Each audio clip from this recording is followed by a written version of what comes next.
Hi guys, welcome back to my channel. Today's video is going to be a pretty personal one actually. It's a video that I've been wanting to film for a little while. I don't know, I just didn't film it, and so I've decided today that I will sit down and film this video because I know that when I was looking for a video like this, they didn't exist on YouTube. I couldn't find anything, and that was really hard for me, and I want to be able to share my story for you guys that do have the same sort of issues as I had falling pregnant. So this is my infertility story and how I got pregnant and living with endometriosis. So let's jump into this video. If you guys are new to my channel, please don't forget to click the subscribe button, and also please don't forget to leave me your stories in the comments down below after you've watched this video. I really want to be able to help as much as I can. So I've jotted down some notes on what I want to talk about in this video so it doesn't go for 20 years. So let's hop into it. I've always known that I wanted kids. I've always wanted to be a mum. Even when I was very little, I'd always play mummies and babies and things like that. And I think with a lot of people, you just know if you want children and if you don't. And when I, met my husband, who was my boyfriend at the time, and we talked about children, we both knew that we wanted kids, and we wanted them pretty early in our marriage and pretty much straight away. So I was on birth control, obviously, up until I got married. I came off birth control in December of 2014. I got married in May 2015. I'd been on the Depo shots, which if you want more information, just Google Depo Provera shots. I was on those for 18 months before being put on Implanon, which is basically a little plastic bar that produces a progesterone hormone in your arm that gets inserted for up to 3 years, and I had that for 2 years before I had it taken out, and I only got it taken out because it was causing me migraines more often than I needed them, and so I had it taken out, and knowing that I wanted to have children pretty soon after that anyway, it was not a big deal for me. So in March 2015, before I got married, I had what I guess was my first endometriosis episode, but I didn't know what it was. I was in hospital for a week. I went into hospital with severe pains in my lower abdomen, and I was put on antibiotics by the specialist at the hospital saying that I had an infection. And so I was on those for about a week in the hospital before I was able to go home and continued on antibiotics. And even though it did seem to help and make me feel better, it just seemed to just get better by itself over the couple of days, and I thought it was antibiotics working. Fast forward to May, and I got married, and my husband and I decided to officially start trying for children. So we thought that we would have no problem trying. My cycles were fairly regular after I came off birth control. Most of my family has never had infertility issues. They've all fallen pregnant very quickly. There's nothing in my history to state that I should have any issues falling pregnant. And so we thought it would happen straight away, and it didn't. And so after we started trying, I would start getting irregular cycles on occasion. I would have cycles up to 60 days, and that would cause me a lot of stress. And I'd speak to my doctor, and she said, look, it can just be coming off birth control. It can take a while for your body to regulate itself and things like that. And so we thought nothing of it until, February this year. So up until then, we were still trying. I've seen the doctor. I've had increasingly painful cycles. So probably about a week before I get my cycle, I get very sick and nauseous and vomiting, and have to stay in bed with pain, which I'd never had before. And it happened pretty much every cycle, and then when I actually got my cycle, it would be very similar. So I get that twice a month. And my cycle, when they did regulate themselves, which was sort of towards the end of last year, they were very short. They were only about 21 to 23 days, which is very short cycles. So in February this year, I had my first real episode that made me know that there was something wrong. And so I'd spent the whole day feeling unwell, and as the day progressed, I started getting severe abdomen pain. I was sweating, I had the shakes, I was vomiting constantly from pain, and my husband took me to the emergency room, and I was admitted straight away, and They genuinely thought I was having a miscarriage. I was in so much pain, and I wasn't. And so they just overlooked it and said, oh, you've got cysts on your ovaries. They must be rupturing. That's what's causing you these pains. So I just sort of agreed with that and said, okay, that's what they say, then that must be what it is, and continued on. When I had the pain, I just thought it was a cyst rupturing. Until I went to see my doctor, and I was complaining about some pain I was complaining about the pain to my doctor, and I told my doctor about this hospital episode that I'd had. And my doctor is amazing. I've been seeing her for 4 or 5 years, and she is specialised in gynecology and pediatrics and all that sort of stuff, as well as being a GP. And she said, look, I think there could be something else going on, so I'm going to send you for an ultrasound and then send you back again in 6 weeks. Because if you have a cyst, or if you have rupturing cysts, there should be changes in your ultrasound, obviously, because cysts would be going away and coming back and growing. And so she sent me for that, and 6 weeks later I went for another one, and obviously I had this pain in the middle of that, and I was at the point now when I was having these episodes, I'd just stay in bed for a couple of days until it went away. And so I went back to my doctor for the results, and I was expecting just to be told my ovaries had cysts, same thing I'd been told for months now. And my doctor said, I think you might have endometriosis. So I didn't know pretty much anything about endometriosis except that it wasn't good. I'd read up a little bit about it on forums when I'd read up about cysts on the ovaries. Thought nothing of it. And so she sent me to my specialist, who I still see, or who I went and saw. And so I booked to go see my specialist the following week. He was on holidays that week, and so I had to wait a week and see him the week after he got back. And she warned me that he's very expensive, but he's a very good specialist, and so he will find out what's wrong. And so this was a big shock to me. I didn't expect any of that. I was just expecting to be told I had cysts and that I could be put on something to help make sure I'm ovulating or something along those lines. And because over the past 12 months of trying now, it had been 12 months of trying, or almost 12 months, you know, we'd tried everything. We'd tried charting my cycles, taking my temperature, trying to figure out when I was ovulating. Like, we really went, you know, and tried everything, and nothing was working. And so this was a big shock to me, and I rang my husband after I booked my appointment, and I just cried on the phone. I'm like, I don't know what this means, but this can't be good.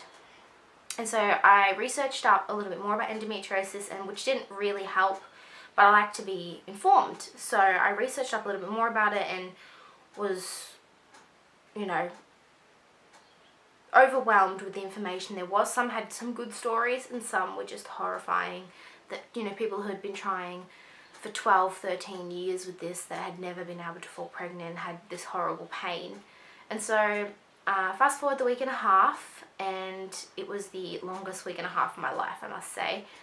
We went to the specialist, and I told him everything I told my doctor about my episodes. I showed him my scans, my blood work, everything looked normal. And so that's why it was always so confusing to me. There was something wrong. Everyone just kept telling me everything looks perfect. And so I went to him, and he basically straight out said, I think you have endometriosis, and I think we need to do surgery. He goes, with this, especially with the pain I was in, and the day that I saw him, I was not well. And so he's like, yep, so I'll book you in for surgery as soon as possible, which was about 3 weeks. And my husband and I had to come up with the money to pay for my surgery, which thankfully we had savings and could, because he is a private surgeon. Otherwise I was on a waiting list with the public hospital, which I never got a letter about since then. So it will be 12 months in February, obviously, since I went into the hospital, and I still haven't got a letter saying that I'm even going to see a specialist from the public hospital. So we'd still be waiting. And we got booked in for surgery.